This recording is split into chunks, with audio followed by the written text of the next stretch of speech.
반갑습니다. 다윗은 다시 법궤를 예루살렘으로 가져오기 위해 시도합니다. 어제 본문에서 기럇 여아림에서 새 수레로 옮기려 했습니다. 이제 율법대로 사람들이 어깨에 메고 법궤를 옮기고 있습니다. 다윗은 여호와께서 하나님의 궤로 말미암아 오벳에돔의 집과 그의 모든 소유에 복을 주셨다는 이야기를 전해 듣습니다. 그리하여 다윗은 기쁜 마음으로 가서 하나님의 교회를 오벳에돔의 집에서 예루살렘 다윗 성으로 가지고 올라왔습니다. 교회를 옮길 때에 그는 큰 축제를 했습니다. 다윗은 주의 교회를 맨 사람들이 6걸음을 옮겼을 때에 행렬을 멈추게 하고 소와 살찐 양을 제물로 잡아서 바쳤습니다. 그리고 다윗은 모시로 만든 에봇만을 걸치고 주 앞에서 온 힘을 다하여 힘차게 춤을 추었습니다.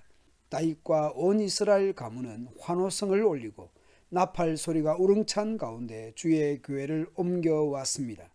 하나님의 법궤를 예루살렘으로 모셔오는데 애쓰고 기뻐하는 다윗의 모습을 못마땅하게 여기는 사람이 있었습니다. 주의 교회가 다윗성으로 들어올 때에 사울의 딸 미갈이 창 밖을 내다보다가 다윗 왕이 주 앞에서 뛰면서 춤을 추는 것을 보고 마음속으로 그를 업신여겼습니다. 그들이 주의 교회를 들여다가 다윗이 교회를 두르고 쳐놓은 장막 안 제자리에 옮겨 놓았을 때에 다윗이 주 앞에 번제와 화목제를 드렸습니다. 속죄의 의미로 태워드리는 제사와 감사와 나눔의 제사를 드린 것입니다. 다윗은 번제와 화목제를 드리고 나서 만군의 주의 이름으로 백성에게 복을 빌어줍니다. 축복합니다. 그리고 그곳에 모인 온 이스라엘 백성들에게 남녀를 가리지 않고 각 사람에게 빵 한 덩이와 고기 한 점과 건포도 과자 한 개씩을 나누어 주었습니다. 그런 다음에 온 백성이 각각 자기들의 집으로 기쁨과 감사로 돌아갔습니다. 오늘 본문의 한글 번역에서 다윗이라는 주어가 얼마나 자주 나타나는지 모릅니다. 어제 본문 이후 석 달 만에 다시 법궤를 모셔오기 위해 다윗이 얼마나 준비하고 애썼는지 또 얼마나 기뻐했는지 드러납니다. 준비와 진행도 다윗이 그렇게 한 것이고 다윗 본인이 제일 기뻐하는 것 같습니다. 그런데 이런 다윗을 못마땅하게 생각하는 미갈입니다. 백성들이 각자 자기 집으로 돌아가고 다윗도 자기의 집안 식구들에게 복을 빌어주려고 궁전으로 돌아갑니다. 그런데 사울의 딸 미갈이 다윗을 맞으러 나와서 다윗에게 말합니다. 오늘 이스라엘의 임금님이 건달패들이 맨살을 드러내고 춤을 추듯이 신하들의 아내가 보는 앞에서 몸을 드러내고 춤을 추었으니 임금님의 채통이 어떻게 되겠습니까? 20절의 염치는 억은 갈라, 덮개를 벗기다, 폭로하다, 옮기다, 포로의 몸이 되다 라는 뜻입니다. 다윗이 에봇을 입고 덩실덩실 춤추는 모습을 다 벗어던지고 몸을 드러내는 수치스러운 것으로 미갈은 보고 있습니다.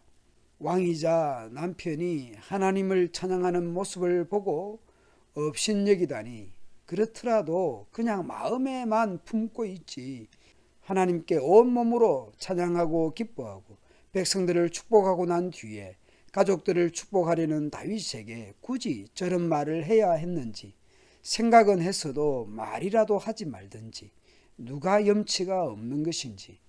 오늘 본문에서 미갈을 소개하는데 다윗의 아내 미갈로 소개하지 않고 반복하여 사울의 딸 미갈로 소개합니다.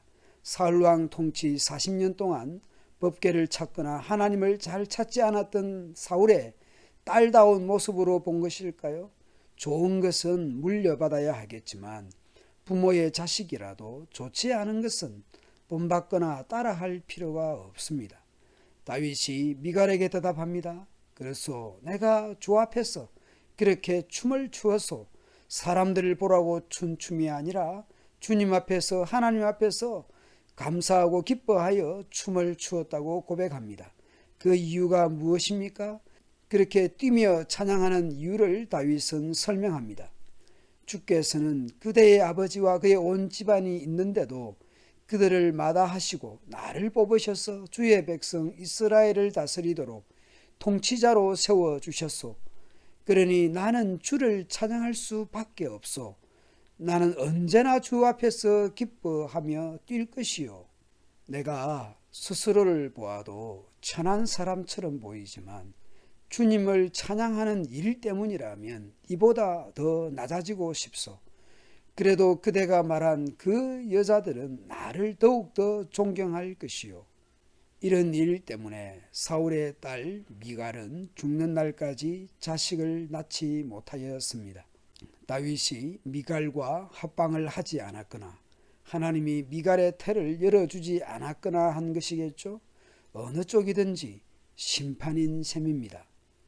다윗은 법궤를 모셔오기 위해 1차로 국가적인 동원령을 내리기도 했지만 실패했습니다. 2차로 율법에 따라서 준비하여 모셔오면서 더욱 하나님을 찬양합니다. 온 몸으로 찬양합니다. 하나님께 제사를 드립니다. 백성들을 축복합니다. 화목제를 드린 후 실제적으로 백성들에게 화목 제물의 선물을 나누어 줍니다. 하나님께는 용서를 구하고 백성들에게는 축복합니다. 다윗은 자신을 알고 하나님을 압니다. 다윗 자신이 얼마나 낮고 비천한 사람인지 압니다. 지금이야 통일 이스라엘의 왕이 되었고 백향목으로 건설한 왕궁에 살고 있고 문무백관을 거느리고 처첩들을 두고 여러 자녀들을 낳은 다윗입니다. 블레셋을 비롯한 주변 부족 국가들을 평정하고 조공까지 받는 상황입니다. 정치, 외교, 군사 등 국내외적으로 인정과 엄지척을 받는 상황입니다. 그럼에도 불구하고 다윗은 자신의 출발점을 잘 알고 있습니다.